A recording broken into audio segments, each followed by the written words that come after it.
Hi everyone, welcome back to my channel. So in this video I will be covering hydrolysis in simple language, a reaction with water. तो organic chemistry में water जब भी आएगा तो आप बहुत ही easily इनकी रिएक्शन सॉल्व करने वाले हो। इस वीडियो को बहुत ही कंसंट्रेशन से देखना। तो ऑर्गेनिक केमिस्ट्री में दो टाइप की ही हाइड्रोलिसिस होने वाली हैं, that is complete and partial. तो इन एग्जांपल्स के थ्रू ब्रीफ में समझेंगे। तो फॉर्मेट कैसे है, यहाँ रिएक्टेंट पे कोई भी कंपाउंड या ऑर्गेनिक कंपाउंड हो सकता है, उसे हम वाटर पे रिएक्शन करने वाले हैं। तो hydrolysis that is reaction with water हमेशा एसिड के प्रेजेंस पे होती है, that is dilute HCl, dilute H2SO4, और शॉर्ट फॉर्म में एसिड को हम लोग H+ भी लिख सकते हैं। तो कोई भी एसिड हो सकता है, इवन वीक एसिड भी हो सकता है जैसे HgSO4, H3PO4। फिर हम लोग प्रोडक्ट निकालेंगे। तो चलो ट्रिक्स की तरफ बढ़ते हैं। तो जब भी वाटर आएगा तो उसे हमें ब्रेक करना है H+ और OH- में। तो हमें यहाँ पे जो रिएक्टेंट है मानी ऑर्गेनिक कंपाउंड या कंपाउंड है, उनके बॉन्ड ब्रेक करने हैं। और ब्रेक करके जितने आप जैसे एक बॉन्ड ब्रेक कर रहे हो तो एक H ऐड करोगे और OH, ठीक है। अगर दो बॉन्ड ब्रेक कर रहे हो तो दो H और दो OH ऐड करोगे।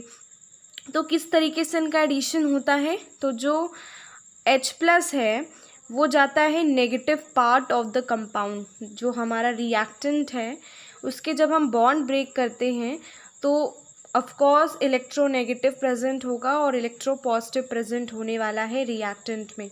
तो जैसे ही आप बॉन्ड ब्रेक करोगे तो इलेक्ट्रोनेगेटिव को नेगेटिव दोगे और इलेक्ट्रोपॉजिटिव को पॉजिटिव दोगे। तो उसी तरीके से एक नेगेटिव पार्ट होगा, एक पॉजिटिव पार्ट होगा। तो जो H+ है वो नेगेटिव पार्ट की तरफ जाएगा और जो OH- है वो पॉजिटिव पार्ट की तरफ जाएगा। आपने बचपन से पढ़ा है कि मैग्नेट पोल्स, जो अपोजिट पोल्स होते हैं मैग्नेट के, ऑलवेज अट्रैक्ट ईच अदर। तो इसी तरीके से पॉजिटिव और नेगेटिव दोनों अपोजिट हैं, तो इनके बीच ज़बरदस्त अट्रैक्शन होने वाला है। इसलिए जब भी बॉन्ड ब्रेक करेंगे इन दोनों का एडिशन होने वाला है। तो ये ट्रिक है। अगर आपको ये ट्रिक नहीं समझ में आई तो एग्जाम्पल्स के थ्रू 100% समझ में आने वाली है। तो हम पहला एग्जाम्पल लेते हैं। पहले एग्जाम्पल में हम लोग कंप्लीट हाइड्रोलिसिस समझेंगे। तो हम लोगों ने साइनाइड एग्जाम्पल लिया है। ये आपके चैप्टर हेलो एल्केन और हेलो एरीन्स में केमिकल प्रॉपर्टी में रिएक्शन होगी, और आपको अगर वो नहीं समझ में आ रही है तो आप यहाँ से समझ सकते हैं। तो साइनाइड है तो ओबियसली स्ट्रक्चर बन के किसी भी एग्ज़ाम में नहीं आएगा। आपको स्ट्रक्चर बनाना आना चाहिए। तो नहीं आता है तो थोड़ी सी ट्रिक बताती हूँ, दैट इज़ RCN, ठीक है। तो पहले इन दोनों का स्ट्रक्चर बनाते हैं। तो नाइट्रोजन की वैलेंसी होती है 3, ठीक है। तो नाइट्रोजन जब भी किसी से बॉन्ड बनाता है तो 3 बॉन्ड बनाता है, तो ये इससे 3 बॉन्ड बना देगा, ठीक है। और कार्बन की तो आपको ऑर्गेनिक केमिस्ट्री में आदत हो गई होगी कि कार्बन की 4 वैलेंसी होती है। तो 3 सेटिस्फाई हो गई, बची कितनी, एक, तो एक इससे बना लेगा, ठीक है। तो आर जनरल हम लोग यूज़ करते हैं कि कोई भी कार्बन चेन आप ज्वाइन कर सकते हो, 1 नंबर की, 2 नंबर की, 3 नंबर की, 4 नंबर की। तो जैसे क्वेश्चन में आपसे पूछा जाए आप उस हिसाब से इस जनरल फॉर्मूला को यूज़ कर सकते हो। तो दिस इज़ हाइड्रोलिसिस, वाटर आ गया, एसिड आ गया, तो आपको पता चल गया कि हाइड्रोलिसिस है। तो सबसे पहले ट्रिक थी कि हमें ब्रेक करना है वाटर को H+ और OH- में, ओके। अब हमें इस कंपाउंड दैट इज़ रिएक्टेंट के बॉन्ड ब्रेक करने हैं सेकेंड नंबर पे, और जितने बॉन्ड ब्रेक करेंगे उतने ही H एंड OH ऐड होने वाले हैं। तो बॉन्ड ब्रेक करते हैं। तो यहाँ पे ट्रिपल बॉन्ड भी है और सिंगल बॉन्ड भी है। तो कैसे पता चलेगा कौन सा बॉन्ड ब्रेक करना है, तो आपको इस ऑर्डर में चलना है। पहले सबसे फर्स्ट प्रेफरेंस ट्रिपल की देनी है, अगर ट्रिपल नहीं तो डबल, डबल नहीं तो सिंगल। यहाँ पे ट्रिपल बॉन्ड है तो इसको ब्रेक करेंगे। तो सिंस कंप्लीट हाइड्रोलिसिस है, कंप्लीट का मतलब पूरे के पूरे बॉन्ड टूटने वाले हैं। इसका एक भी बॉन्ड नहीं बचेगा। पार्शियल में एक बॉन्ड बचता है, उसे हम लोग बाद में समझेंगे। तो इसके तीनों बॉन्ड ब्रेक कर देंगे क्योंकि कंप्लीट हाइड्रोलिसिस है। तो हमने 3 बॉन्ड ब्रेक किए। अब आपको पता चल गया कि 3 बॉन्ड ब्रेक किए तो उतने ही HNOH ऐड करने हैं। तो आप यहाँ पे 3 H+ और 3 OH- ज्वाइन करने वाले हैं, ठीक है, according to our second trick. हमारी थर्ड ट्रिक है कि जो H+ है वो negative part of the organic compound में जाएगा और जो OH- है वो पॉजिटिव पार्ट में जाएगा। तो हमेशा जब भी बॉन्ड टूटता है तो जो इलेक्ट्रोनेगेटिव होता है उसको नेगेटिव मिलता है और जो अनदर वन होता है जिससे लिंक होता है उसे पॉजिटिव मिलता है। तो हमें कैसे पता चलेगा इसमें इलेक्ट्रोनेगेटिव कौन है? तो इसके लिए मैंने ट्रिक बताई है बहुत सारे वीडियो में, दैट इज़ फ़ोन किया ब्राउनीज आई। वंस अगेन, फ़ोन किया ब्राउनीज आई। तो सबसे ज़्यादा इलेक्ट्रोनेगेटिव फ्लोरीन, फिर उसके बाद ऑक्सीजन, नाइट्रोजन और क्लोरीन का ऑलमोस्ट इक्वल होता है, फिर ब्रोमीन, देन आयोडीन, ठीक है। तो हमने जहाँ बॉन्ड ब्रेक किया है इन्हीं के बीच में बॉन्ड ब्रेक किया है। तो इन दोनों में से कौन सा इलेक्ट्रोनेगेटिव है? तो इसमें देखिए N, तो इस पर नेगेटिव साइन आएगा और इस पर पॉजिटिव साइन आएगा, ठीक है, समझ में आया? ओके, नेगेटिव एंड पॉजिटिव कैसे आया आपको ये ट्रिक जाननी है। आप यहाँ पे देखोगे जहाँ बॉन्ड ब्रेक किया है, जिससे लिंक हैं, दो बॉन्ड से जो दो चीज़ें लिंक हैं उनमें से एक को नेगेटिव देना है, एक को पॉजिटिव देना है अकॉर्डिंग टू दिस ट्रिक। तो सिंस 3 बॉन्ड टूटे हुए हैं तो 3 नेगेटिव आएंगे और यहाँ पे 3 पॉजिटिव आएंगे, 3 नेगेटिव एंड 3 पॉजिटिव। जितने बॉन्ड ब्रेक करोगे उतने ही नेगेटिव उतने ही पॉजिटिव आएंगे। अब हमारे लिए बहुत ही आसान हो गया। अब हमें सिर्फ H+ नेगेटिव पार्ट में ज्वाइन करना है और ये OH- पॉजिटिव पार्ट में, सिंस अपोजिट पोल्स अट्रैक्ट। तो चलो ज्वाइन करते हैं। R C, सिंस 3 पॉजिटिव है तो ये 3 OH ज्वाइन होने वाले हैं इस तरीके से, ये देखिए, ठीक है, आ गया समझ में? हमने तीनों के तीनों बॉन्ड ब्रेक कर दिए हैं तो N पूरे कंपाउंड से अलग हो गया है, तो इसका अलग प्रोडक्ट बनेगा। तो N नेगेटिव है, 3 नेगेटिव के साथ है, 3 H जुड़ेंगे तो ये देखिए इस तरीके से NH3 निकल गया, तो अमोनिया निकलने वाला है इस केस में। है तो आपको ऑर्गेनिक केमिस्ट्री में ध्यान रखना है कि अगर किसी भी कार्बन के पास 2 OH या 3 OH आते हैं तो वो कंपाउंड बहुत ही अनस्टेबल होता है, तो उस कंपाउंड का प्रोडक्ट नहीं हो सकता क्योंकि वो किसी से भी मिलकर एक नया प्रोडक्ट निकाल सकता है।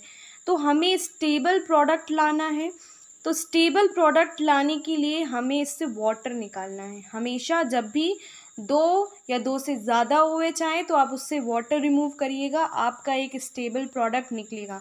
और वाटर जैसे कि हमने बताया था H+ और OH- से बनता है, तो ये H ले लो, ये OH में ले लो, ये वाटर निकाल देगा इस तरीके से। ये देखिए H2O निकल गया, ठीक है। तो हमारा जो नया स्टेबल प्रोडक्ट बना है वाटर निकलने के बाद, तो वाटर निकलता कैसे, एक H ले लो और दूसरा OH ले लो, वाटर निकल जाएगा। तो जब भी O अकेला होता है तो वो डबल बॉन्ड बनाता है क्योंकि उसकी 2 वैलेंसी होती है, वो सेटिस्फाई करनी होती है। तो ये देखिए R, सिंस O अकेला है तो O अकेला हमेशा डबल बॉन्ड फॉर्म करता है। OH की तो वैलेंसी एक ही होती है जो उसकी सेटिस्फाइड है। यहाँ पे एक वैलेंसी हो रही थी O को, तो उसको सेटिस्फाई करने के लिए हमने 2 बना दिया क्योंकि इसकी वैलेंसी 2 होती है। तो हमारा स्टेबल प्रोडक्ट देखिए क्या आ रहा है, कार्बोक्सिलिक एसिड। तो आपको पता चल गया हाइड्रोलिसिस से हमें कैसे कार्बोक्सिलिक एसिड मिलता है। तो ये 2 चैप्टर में आता है, हेलो एल्केन, हेलो एरीन, और दूसरा कार्बोक्सिलिक एसिड वाले चैप्टर में in the preparation of carboxylic acid, ठीक है। तो ये बहुत ही अच्छा एग्जाम्पल था, बस आपको ये चीज़ बहुत ही डिफ़िकल्ट थी लेकिन आप बहुत ईजिली कर लोगे अगर मेरी ट्रिक पता है। H और OH से वाटर निकाल दीजिएगा, सिंस O सिंगल कभी भी नहीं होता है सिंगल बॉन्ड से, तो इसे डबल बॉन्ड बना देंगे, और OH तो सिंगल बॉन्ड से ही रहता है, इसलिए ये एक नया स्ट्रक्चर बन गया। ठीक है, तो इस तरीके से हमने कंप्लीट हाइड्रोलिसिस से प्रोडक्ट समझा।